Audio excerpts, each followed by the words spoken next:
Les élections européennes approchent et vous n'êtes pas encore tout à fait au point sur ce scrutin, Le Figaro vous explique. À quoi servent les élections européennes ? Les élections européennes permettent aux électeurs de choisir les députés qui représenteront les intérêts de leur pays au Parlement européen. Les eurodéputés adoptent les lois, votent le budget de l'UE et exercent un pouvoir de contrôle sur les autres institutions. Ce contrôle s'effectue en particulier sur la Commission, l'organe exécutif principal de l'Union. Quel est le mode de scrutin ?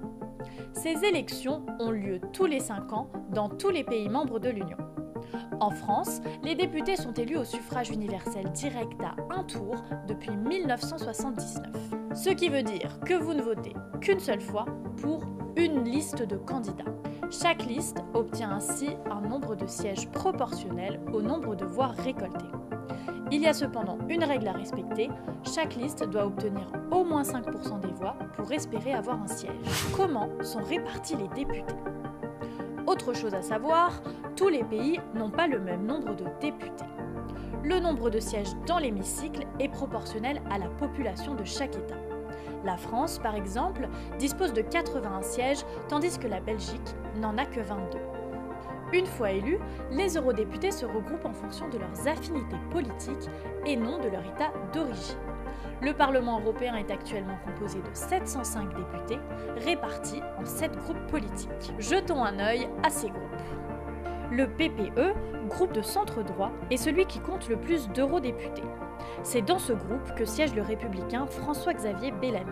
Deuxième groupe du Parlement européen, les socialistes et démocrates, où l'on retrouve notamment Raphaël Glucksmann.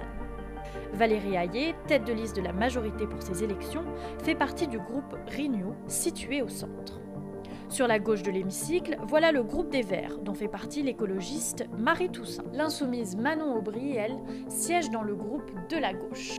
Et enfin, à l'extrême droite de l'hémicycle, le groupe ID pour Identité et Démocratie, où siège Jordan Bardella, et le groupe des conservateurs et réformistes européens, où siège Nicolas Bay, ancien député du Rassemblement national et proche d'Éric Zemmour. Certains eurodéputés, n'appartenant à aucun groupe politique, siègent sous la bannière des non-inscrits.